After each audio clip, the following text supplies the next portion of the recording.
What is it that Steve Jobs, Walt Disney, and Meryl Streep all have in common? Give up? They can all attribute their success largely to their own personal creativity. Whether it's building an empire around revolutionary new technology, creating colorful new characters for the world to enjoy, or perfectly capturing a historical moment through the canvas of film. Creativity actually plays a larger role in most of our lives than many of us might think.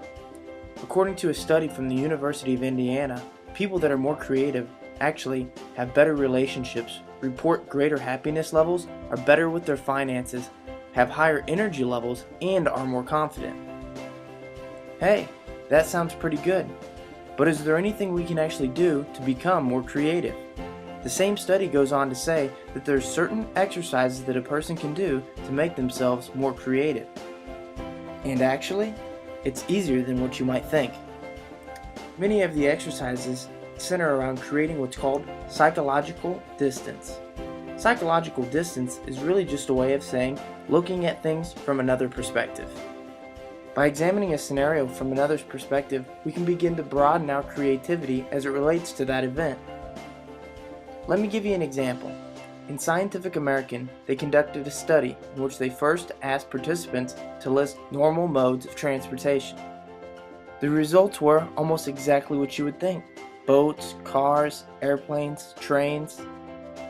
It wasn't until participants were asked to think of it from another perspective that answers became more creative and diverse. They were asked to think of it in terms of, if they were a prisoner escaping from jail, what modes of transportation would they use to get away? And the answers became much more different and creative. By creating distance between the person and the event, it allows each of us to think more creatively about the scenario we're involved with. So how can this work for you? Take a current challenge, scenario, or event in your life and think of it from another perspective. Think of how someone else might view the same issue. For example, perhaps you're trying to figure out how to take some extra time for a vacation this year.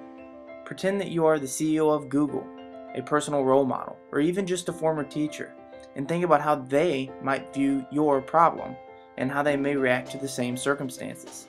By creating distance between yourself and the issue, you will begin to influence your own creativity in new and exciting ways.